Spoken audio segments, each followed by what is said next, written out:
reer qoomuluud oo ah qoomkii waxaa lagu ibtileeyey in dhulka xagga gale loogu rogay oo iyagoo saamka aynu dhulka u dul joogno inta dhulkii la qalabagandiyey lagu afgambiyey. السلام عليكم ورحمة الله وبركاته وعنا داود يا السود وهذا ومركلة إيه ولكن آذان كرامة هلك أدب عن قفير سنة سنة وبرتن يوتيوب كل آذان كرامة هدي أي تاي مركي يقول رئيسي أدينا صوب وقد تفضل سبسكرايب تاني وشرف إسلام مركنا الريح كمال الكعاسي يكوسي وقاران دعوين كي مقالة كلا دوين لكن كسوق منه هدي أدهورين ورشوكتنا عادي أدبض مع سنتها هي مقال كلايكتا فضلا لايكتا كسي قبتا أو سيبا هي سي وقارب لشدا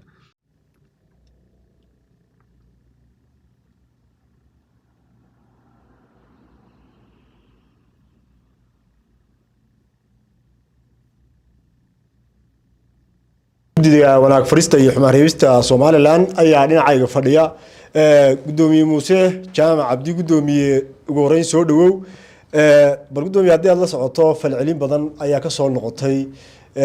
waraysigii kan ku horeeyay oo dabcan aad kaga hadlaysay arrimaha guurka. بسم الله الرحمن الرحيم الحمد لله وكفى والصلاة والسلام على عباده الذين اصطفى إلهي بمهد سبحانه وتعالى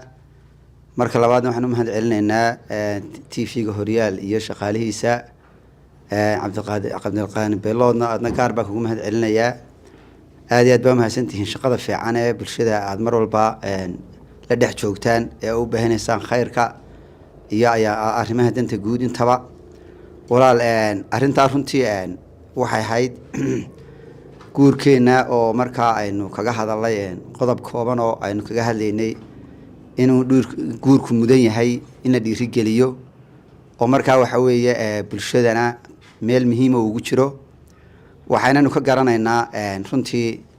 bulshadeena muslimka ah waxyaabo ugu waaweyn ee horumarkeedu ku jira waxa weeyaan inay isguursato amaba guud ahaan dadka maaragtay insaankuba waxaan ognahay imika gaalada meelihii guurka bariga hore xadiday inay maanta u calaacalayaan inay dadkooda yar yahay meelihii dadkooda ay beednaayeen ma bulshadooda ay badnayd sida China oo kalena maanta waxa weeye uu horumarka ugu badan uu ka gaaray isagoo markaa waxa weeye aanay islaaminimo ku dhaqmayn haddana dadka iyo horumarku inuu waxa ugu weyn dadka uu ku jireen ka garanaynaa inakuna gaar ahaan waxaan dad islaama waxayna aad iyo aad nabigeena u dhiirigeliyay calayhi salaatu wasalaam iyo shariicada islaamkuba in markaa guurka lagu dhiirado maxaa yeelay nabigeena wuxuu calayhi salaatu wasalaam man sadaaca minkum albaa falyatasawaj qofka markaa hela shayga baa'ada oo culimadu ay fasiro kala duwan ku sheegeen qaar ay ku sheegeen markaa quwwatu rijaal ama jamaaca ay ku sheegeen inuu qofku karaayo qaar ay ku sheegeen qarashka markaa kooban ee ninku guurka ku gaarayo fasiradaas marka la eego labaduba waxay dhiiri gelinayaan in la guursado waliba xadiiska nabigeenu wuxuu yaa macshara shabaab dhalinyaraday manista daaca minkum albaa kiina idin kamid awood ahaan kara guurka ama qarash ahaan kara ha guursado nabigu calayhi salaatu wasalaam xadiiska nabigeenu wuxuu tilmaamay guurka la guursanaya waxyaabuhu faa'iidada ka yahay ee waxa weeye markaa laga helayo wuxuu nabigeenu calayhi salaatu wasalaam qofka baacada kari waaya ama qarashka lagu guursado kari waaya ha soomabuu nabigu calayhi salaatu wasalaam kaas ayaa markaa u ah dhufaan ama wuxuu ku gaabsanayo cilladii buu nabigu sheegay calayhi salaatu wasalaam wuxuu yiri guurka la guursanaya فإنه أبقض للبصر أرجع سجى الله بتام بدن وأحسن للفرج فرج جنيه سجى وناكسن وحنو كقرنا إن أمرك حديث النبي عليه الصلاة والسلام قفكو إنه جور سدا إنه أمرك في التيم بدن كبد بعدين يسو أو كل علىها مركو بلا جور كيهاي أو وحو إيج لها أما وحو سكرة بقول علىها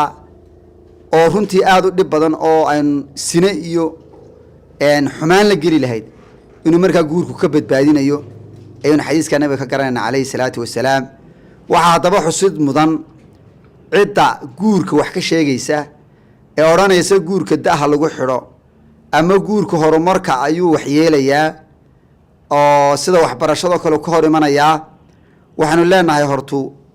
fahan qaldan in la qaataa ma fiicna qofka guursada wuu xumaan karaa laakiin guurku ma xumaan karo shareecada islaamkuna way dhiirigelisay dadka guursanayaana waa anwaac kala duwan ama waa noocyo kala duwan in badan oo wanaagsan way jirtaa in isfahmi weyday ama uu ka khaldamena way jirtaa marka dadka ujeedada gaarka ah leh waxay ku beys gareeyaan inta guurka isku fahmi weyday ama inta wax ka khaldameen bay ku beys gareeyaan boqolaalka qoys ee dhaqan ee wanaagsan ee qiimaha badan ee caruurta helay ee arsaaqda helay ee ummadda islaamka wax ku soo kordhiyay ee guri loo hoydan noqday ee iyaga ku hagaagay ee sinay wax maanka ka badbaaday ma qiimeeyaan waxay qiimeeyaan inta guurka markaa waxa weeyaan la simbiri raxatay ama wax ka khaldameen marka al khulaasa waxaanu ku soo ururinaynaa guurku waa shay aad iyo aad islaamku dhiirigeliyay nabiguna amaane calayhi salaatu wasalaam oo waliba nabigu yidhi anigu waan tukadaa waan soomaa waxna waan cunaa dumarkana waan guursaabu nabigu calayhi salaatu wasalaam intaaba waan sameeyaa man raqiba can sunnatii falaysa minni buu nabigu yidhi ninka afcaashayda iyo ficiladeeda iyo sidaan u dhaqmay ka soo horjeestaa buu nabigu yidhi aniga iga mid maaha waxaana inoogu filan dhaqankii nabigeenna inuu caasho ku guursaday 7 jir ama 6 jir bay ku tilmaamaan culimadu 9 jirna uu kula guri galay waxay noo tilmaamaysaa khadwadaasi ama tallaabadaasi dhaqan wanaagsan oo ah inuu nabigu calayhi salaatu wasalaam guurka dhiirigeliyay waxaan markaa ku soo ururinayaa dhalinyaradeenna shaqada looga dhigay inay guurka wax ka sheegaan ama sidii qoladii ayaan dilwaan ka hadlayay ku magacaawday aafada guurka degdega ah barnaamijka ka hadlayeen arrintaasi arrin aad iyo aad xaqiiqada uga fog weeye waa arrin ay cid kale tabada ka riixayso maantana xumaanta way badato aan wax kala fara badan bay yeelatay waxyaabaha fintintu ku yaraanaysana waa guurka oo la badiyo waxaan markaa in laba kelmadood soo jeedinayaa awalan dawladdu waxyaabaha diinta ka horjeeda ee leelana soo dhex kale inay wax ka qabtaan ururku doonaba ha ahaadee ururka shariicada islaamka wax yeelaya inay dawladdu wax ka qabato waalidiintana waxaan u soo jeedinaynaa inay guurka fududeeyaan oo inamadii hablaha ay isku daraan si waxmaan uga badbaadaan muuse jaamac cabdi gudoomiyaha guddida wanaag farista iyo xumaan reebista Soomaaliland ayaa tahay gudoomiye maalmihii la soo dhaafay waxaa soo baxayay warar sheegaya in Soomaaliland gudaheeda loo xiray dad isku sinjiya arrimo anshax xumo ah inkasta oo aanay jirin wax war oo ka soo baxay laamaha ku shaqada leh arrintaasi iyo xog rasmi ah arrinta ku saabsan toona dawladdu aanay soo saarin ka guddi wanaag faris ahaan iyo xumaan reebis ahaan maxaad arrintaasi war ka haysaan xog ka haysaan maxaad se ka oranaysaa wararka soo baxaya bismillaahi raxmaani raxiim aad iyo aad baad mahadsantahay cabdiqani baylood niyo horto arrintaasi dee waa arrin runtii miidiyaha dhex qaadaysa oo wada aragteen waana ficil aad iyo aad u shaniica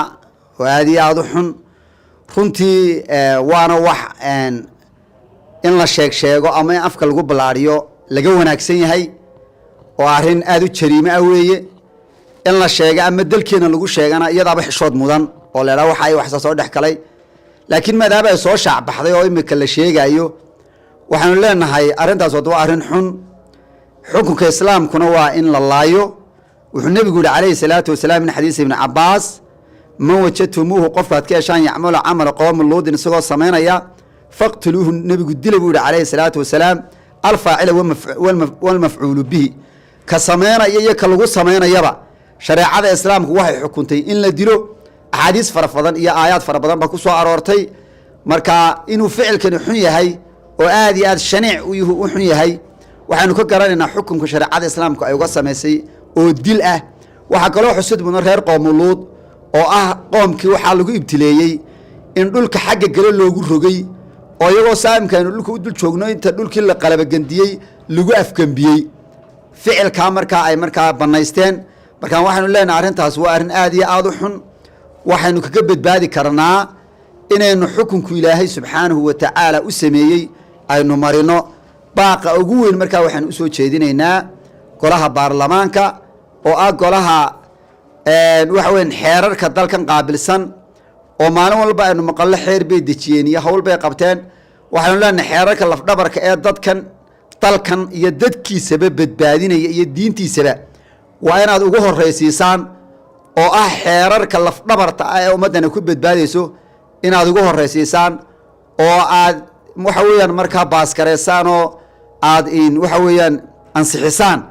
in ficilada noocaasa dadka ku dhaqma shareecada islaamku siday tidhi xeer looga dhigo la laayo arintaasaanu soo jeedinaynaa xal kalena ma leh waxaan leenahay golaha baarlamaanka si degdega xeerarka noocaasa waa dareemaysaan